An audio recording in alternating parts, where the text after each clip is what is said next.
Hi, അപ്പം ഞങ്ങൾ Indian 2 movie കണ്ടിട്ട് ഇപ്പോൾ ഇറങ്ങിയതേ ഉള്ളൂ.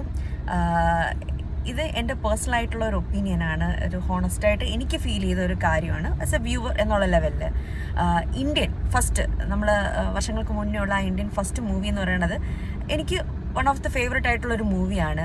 അതിലെ സോങ്സ് ആണെങ്കിലും അതിൻ്റെ ഒരു സ്റ്റോറി ആണെങ്കിലും ഒക്കെ നല്ല ഫ്രഷ്നെസ് ഉണ്ടായിരുന്നു. അതുപോലെ തന്നെ ഒരു ഫയർ നമുക്ക് ആ ഒരു മൂവിയിൽ നിന്ന് നമുക്ക് കിട്ടും. ശങ്കറിൻ്റെ തന്നെ വൺ ഓഫ് ദി ബെസ്റ്റ് മൂവികളിൽ ഒന്നാണ് എന്താ പറയുക ഇന്ത്യൻ ഫസ്റ്റ്. ആ ഒരു ഫയർ നമ്മൾ ഇന്ത്യൻ ഫസ്റ്റ് നമുക്ക് കാണുമ്പോൾ ഉണ്ടാവുന്ന ആ ഒരു ഫയർ ഈ സിനിമയിൽ ഇല്ല. ഇത് എനിക്ക് തോന്നിയൊരു കാര്യമാണ്. പേഴ്സണലി എനിക്ക് ഭയങ്കരമായിട്ടൊരു ഡിസപ്പോയിൻമെൻറ്റ് ഫീൽ ചെയ്തു ഈ ഇന്ത്യൻ 2 കണ്ടപ്പോഴത്തേക്കും. എനിക്ക് ഒരുപാടടുത്ത് ബോറടിച്ചു. എനിക്ക് ഉറക്കം വരും. ഞാൻ ആക്ച്വലി സിനിമ കാണുമ്പോൾ എനിക്ക് അങ്ങനെ ഉറക്കം വരികയോ അല്ലെങ്കിൽ ബോറടിക്കുന്ന അങ്ങനെ ഒരാളല്ല. ഞാൻ വളരെ ഇൻട്രസ്റ്റോടെ സിനിമ കാണുന്ന ഒരു വ്യക്തിയാണ്. എനിക്കാണെങ്കിൽ ഞാൻ ഒരുപാട് തവണ വാച്ച് നോക്കി. കാരണം ഈ സിനിമ എപ്പോൾ തീരും എന്നുള്ള ലെവലിൽ ഇറ്റ്സ് വെരി ഡിസപ്പോയിൻമെൻറ്റ്. എനിക്ക് ഒന്നും പറയാനില്ല. പിന്നെ അതുപോലെ തന്നെ കമലഹാസനെ ഒഴിച്ച് ബാക്കിയുള്ള ആർട്ടിസ്റ്റുകൾ അഭിനയം എനിക്ക് ഒട്ടും ഇഷ്ടപ്പെട്ടില്ല. ഭയങ്കര ഓവർ ആക്ടിങ് ആയിട്ടും എന്തൊക്കെയോ ഭയങ്കര ഒരു ഡ്രാമ എന്താ പറയണത്. അത് ചിലപ്പോൾ എനിക്ക് തോന്നുന്ന ഒരു കാര്യം പറയാം.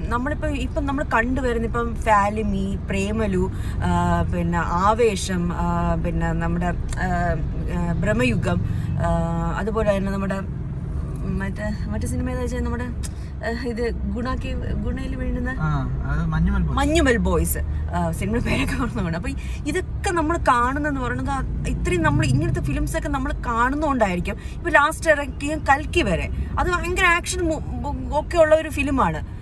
അതൊക്കെ നമുക്ക് തന്നെന്ന് പറയുന്ന ഒരു പുതുമയാണ്, അല്ലെങ്കിൽ ഒരു ഫ്രഷ്നെസ്, അല്ലെങ്കിൽ ഒരു അങ്ങനത്തെ മൂവീസാണ്. അപ്പോൾ അതൊക്കെ കണ്ടുകൊണ്ടായിരിക്കാം എനിക്ക് ഒട്ടും ഡൈജസ്റ്റ് ആവുന്നുമില്ല. പിന്നെ അതുപോലെ നമ്മളൊരു എക്സ്പെക്റ്റേഷൻ, നമ്മുടെ ഇന്ത്യൻ മൂവിയുടെ ഒരു എക്സ്പെക്റ്റേഷൻ ഉണ്ട്. വർഷങ്ങൾക്ക് മുന്നേ ആ പടം നല്ല രീതിയിൽ എടുത്തിട്ടുണ്ട്. അപ്പോൾ ആ ഒരു പടം വെച്ച് നോക്കുമ്പോൾ പോലും എന്താ പറയണത്, ഇത് ഒത്തില്ല ഗൈസ്. എനിക്ക് അങ്ങനെ പറയാറുള്ളൂ. എനിക്ക് വളരെ വിഷമമുണ്ട് കേട്ടോ. കാരണം ഒരു ഫിലിം ഇറക്കുമ്പം അതിൻ്റെ പിന്നിൽ ഒരുപാട് പേരുടെ എഫേർട്ടുണ്ട്. അതൊക്കെ എനിക്കറിയാം. അത് നല്ലപോലെ അതിനൊക്കെ നമ്മൾ റെസ്പെക്റ്റ് ചെയ്യുന്നുണ്ട്. പക്ഷേ നമുക്ക് പറയാനുള്ള കാര്യം പറയാതിരിക്കാനും പറ്റത്തില്ലല്ലോ. എന്നെ സംബന്ധിച്ചിടത്തോളം എന്ന് പറയുന്നത് ടൈം വളരെ പ്രീഷ്യസ് ആയിട്ട് കാണുന്നൊരു വ്യക്തിയാണ്, അല്ലെങ്കിൽ ആ ഒരു ടൈമിന് വളരെ ഇമ്പോർട്ടൻസ് കൊടുക്കുന്ന ഒരാളാണ്. എനിക്ക് എൻ്റെ ഒരു 2.5-3 മണിക്കൂർ എനിക്ക് നഷ്ടമായി ഗൈസ്. എനിക്ക് നമ്മളൊരു പൈസ കൊടുത്ത് സിനിമ കാണുന്നത്, പൈസ നമുക്ക് നാളെയും സമ്പാദിക്കാൻ പറ്റും, പക്ഷെ പോകുന്ന ടൈം നമുക്ക് ഒരിക്കലും തിരിച്ചു കിട്ടില്ല. എനിക്ക് ഈ ഒരു 3 മണിക്കൂർ എനിക്ക് നഷ്ടമായിട്ടാണ് എനിക്ക് ഫീൽ ചെയ്തത്. അല്ലെങ്കിൽ എൻ്റെ ലൈഫിൽ ആ 3 മണിക്കൂർ വേസ്റ്റ് ആയിട്ട് എനിക്ക് തോന്നി. അത്ര ബോറിങ് എനിക്ക് ഫീൽ ചെയ്തു. എനിക്കാണെങ്കിൽ സിനിമ തീരെ അങ്ങനത്തെ ഒരു ഫീലിംഗ് എനിക്കറിയില്ല. ഞാൻ അങ്ങനെ ഒരു മൂവി ഇരുന്ന് കാണുന്ന ഒരു വ്യക്തി അല്ല. തിയേറ്ററിൽ ഇരുന്ന് എനിക്ക് അങ്ങനെ കാണേണ്ടി വന്നതിൽ വളരെയധികം വിഷമമുണ്ട്. എനിക്ക് ഇത് പറയാനും വളരെ സങ്കടമാണ്. കാരണം നമ്മളിതൊക്കെ പറയുമ്പോൾ കാരണം ഇത് ഒരുപാട് പേരുടെ ഒരു എഫേർട്ടാണ്. അപ്പം അത് ഞാൻ അങ്ങനെ പറഞ്ഞതല്ല, പക്ഷെ അത് റെസ്പെക്റ്റോടെ തന്നെ പറയുന്നതാണ്. പക്ഷെ നമുക്ക് നമ്മുടെ ഒപ്പീനിയൻ പറയാതിരിക്കാനും നമ്മളെ കൊണ്ട് പറ്റുന്നില്ല. ഇതാണ് എനിക്ക് ഫീൽ ചെയ്തൊരു പടം. എനിക്ക് വളരെയധികം ഡിസപ്പോയിൻമെൻ്റ് ആണ് ഈ ഒരു ഇന്ത്യൻ 2. അതിൻ്റെ 3rd പാർട്ട് ഇറങ്ങാനായിട്ട് അതൊരു സിനിമയുടെ ലാസ്റ്റ് കാണിക്കുന്നുണ്ട്, ഒരു ഇതായിട്ട് കാണിക്കുന്നുണ്ട്. എനിക്ക് കാണണമെന്ന് പോലും തോന്നുന്നില്ല. 3rd പാർട്ട് ഞാൻ കാണാൻ പോകാൻ ചാൻസ് ഇല്ല. അതാണ് എൻ്റെ ഒരു ഇത്. എന്താണ് ഇച്ചാന് പറയാനുള്ളത് നോക്കാം. എനിക്കൊരു ആവറേജ് വെച്ചാൽ ഇപ്പം ഒരു ബ്രഹ്മാണ്ഡ പടം ഒരു സിനിമയുടെ 2nd പാർട്ട് എന്നുള്ള രീതിയിലൊന്നും നമ്മൾ കാണാതെ പോയി കണ്ടു കഴിഞ്ഞാൽ, അതായത് ഇപ്പം ഇന്ത്യൻ സിനിമ കാണാത്തവർക്ക്, അല്ലെങ്കിൽ ഇന്ത്യൻ സിനിമ എന്നുള്ള ആ ഒരു അത്രത്തോളം ഹൈപ്പിൽ നമ്മൾ കണ്ടിരുന്ന സിനിമയെ ഒന്നും ആലോചിക്കരുത്. അങ്ങനെ പോയി കണ്ടാൽ ഇതൊരു ആവറേജ് പടമാണ്. എന്നാൽ ഇന്ത്യൻ മൂവിയുടെ 2nd പാർട്ട്, ശങ്കറിൻ്റെ ഒരു സിനിമ, അല്ലെങ്കിൽ ഒരു ബ്രഹ്മാണ്ഡ പടം, ഭയങ്കര മേക്കിങ്, ഇത്രയും വർഷമായിട്ട് ഷൂട്ട് ചെയ്ത് ഒരുപാട് എഫേർട്ട് ഇട്ട സിനിമ എന്നുള്ള രീതിയിൽ പോയി കണ്ടു കഴിഞ്ഞാൽ ഭയങ്കര ഡിസപ്പോയിൻമെൻ്റ് ആയിരിക്കും. പിന്നെ എനിക്ക് എടുത്തു പറഞ്ഞ വേറെ കാര്യം, ഇത് എൻ്റെ കുറച്ചിലൊന്നും ഞാൻ പറയുന്നില്ല, നല്ല കാര്യങ്ങൾ പറയാം. അതിൽ മേക്കിങ് ഒരുപാട് എഫേർട്ട് ഇട്ടിട്ടുണ്ട്. ഒരുപാട് ലൊക്കേഷൻ അല്ലെങ്കിൽ ആ ഒരു സെറ്റും കാര്യങ്ങളൊക്കെ ആണെങ്കിലും നല്ല ഇമ്പ്രസീവ് എന്ന് വെച്ചാൽ നല്ല വിശ്വസനീയമായിട്ട് നമുക്ക് തോന്നുന്ന വിധത്തിലുള്ള കാര്യങ്ങളൊക്കെ കുറേ ഉണ്ട്. പ്രത്യേകിച്ച് ആർട്ട് ഡിപ്പാർട്ട്മെൻറ്റ് ഭയങ്കരമായിട്ട് നല്ല രീതിയിൽ ചെയ്തിട്ടുണ്ട്. അതും എടുത്തു പറയേണ്ട ഒരു കാര്യമാണ്. മ്യൂസിക് അത്ര ഒരു കുഴപ്പമില്ല. നമുക്ക് ഇടയ്ക്ക് റഹ്മാൻ്റെ പഴയ മ്യൂസിക് കയറി വരും ഇടയ്ക്ക്, അപ്പോൾ നല്ല ഒരു ഫീലുണ്ട്. അതെന്തോ നമുക്ക് ചിലപ്പോൾ അത് കേട്ട് നമുക്ക് ഇഷ്ടമുള്ളത് കൊണ്ടായിരിക്കാം. ഇതൊരു പുതിയ മ്യൂസിക് ആയതുകൊണ്ട് നമുക്ക് പെട്ടെന്ന് അഡാപ്റ്റീവ് ആവുന്നില്ല. ഇപ്പം അനിരുദ്ധ് മ്യൂസിക് മോശമായിട്ട് ചെയ്തെന്നല്ല, നന്നായിട്ട് തന്നെ ചെയ്തിരിക്കുന്നത്. പക്ഷെ ഇപ്പൊ എങ്ങനെ പറയാം, അന്യന്റെ മ്യൂസിക് നട്ടാണ് ആ മ്യൂസിക്കിന് പകരം നമ്മൾ വേറൊരു മ്യൂസിക് നമ്മൾ കേൾക്കുമ്പോൾ നമുക്ക് ദഹിക്കൂല. അതിനിപ്പം ആര് വന്ന് ചെയ്താലും ഹാൻസൺ മാസ് വന്ന് ചെയ്താലും നമുക്ക് അത്ര ദഹിക്കൂല, മനസ്സിലായ? അങ്ങനെ കുറച്ച് പോരായ്മയുണ്ട്. പിന്നെ അഭിനയം, കമലഹാസൻ വൻ വിഷയം എന്ന് വെച്ച് കഴിഞ്ഞാൽ അയാള് ലെജൻഡാണ്, കിട്ടില്ലായിട്ട് ചെയ്തിട്ടുണ്ട്. അത് ഒരിക്കലും കമലഹാസൻ ഫാൻസിനൊക്കെ ഇത് ഉറപ്പായിട്ടും ഇഷ്ടപ്പെടും, വേറെ ഒരു റിഗ്രറ്റും തോന്നില്ല.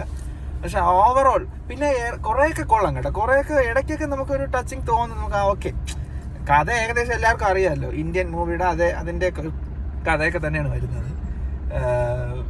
കുറേയൊക്കെ കൊള്ളാം, പക്ഷെ ഒരു 40% ഒരു ക്രിഞ്ചായിട്ടാണ് എനിക്ക് തോന്നുന്നത്. ക്രിഞ്ചല്ല, ഒരു അവിയല് പരിവായിട്ട് ഒരുപാട് കാര്യങ്ങൾ കാണിക്കുന്നുണ്ട്, അത് അത്രത്തോളം കാണിക്കുന്നതുകൊണ്ടായിരിക്കും ഒരു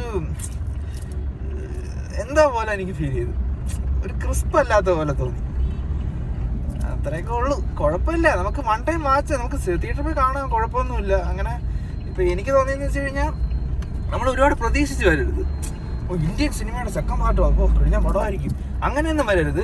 ഇതൊരു മൂവി, കമലഹാസന്റെ ഒരു മൂവി, ശങ്കറിന്റെ ഒരു മൂവി, അല്ലെങ്കിൽ ശങ്കറിന്റെ ഒരു സാധാ മൂവി, അല്ലാതെ വലിയ പടമായിട്ടൊന്നും നമ്മൾ പ്രതീക്ഷിച്ച് വരരുത്.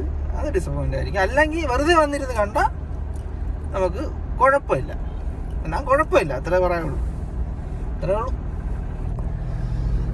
അപ്പം ഇച്ചാൻ്റെ ഒപ്പീനിയൻ പറഞ്ഞു. അപ്പം എനിക്ക് അത്രേ ഉള്ളൂ. കാരണം എനിക്ക് തോന്നുന്നു നമ്മുടെ റിവ്യൂ വീഡിയോസ് കാണുന്നവർക്കറിയാം, എന്താ പറയണത്, ഞാൻ ഇങ്ങനെ ആദ്യമായിട്ടാണ് ഇങ്ങനെ എനിക്ക് ഒരു പടം അത്ര അങ്ങ് വർക്ക് ആയില്ല എന്നുള്ളത് പഠിക്കും. എനിക്ക് പറയാൻ തന്നെ എനിക്ക് വിഷമമാണ്, പക്ഷെ പറയാതിരിക്കാനും പറ്റില്ലല്ലോ. അപ്പം അത്രേ ഉള്ളൂ. അതിൽ ചില സീനൊക്കെ ആണെന്ന് പറഞ്ഞു കഴിഞ്ഞാൽ എനിക്കൊന്നും ഇപ്പം വീട്ടിലായിരുന്നെങ്കിൽ, സത്യം പറഞ്ഞാൽ നെറ്റ്ഫ്ലിക്സിലാണ് എനിക്ക് തോന്നുന്നു, എനിക്ക് OTT ഇറങ്ങാൻ പോകുന്ന നെറ്റ്ഫ്ലിക്സിലാണെന്ന് തോന്നുന്നു, ഞാൻ അടിച്ചു വിട്ടേനെ. സത്യം പറഞ്ഞാൽ ഇത് അടിച്ചങ്ങ് വിടും. എനിക്കതൊന്നും കണ്ടോണ്ടിരിക്കാൻ വയ്യ. അതുപോലെ തന്നെ പിന്നെ ഈ പറഞ്ഞ കണക്ക് ഇത് ഒന്ന് രണ്ട് കാര്യങ്ങൾ ഞാൻ പറയാം എന്ന് വെച്ചാൽ എനിക്ക്, കാരണം നമ്മളിപ്പോൾ എല്ലാം അത് പറയുമ്പോൾ ഒരു ഇതാണല്ലോ.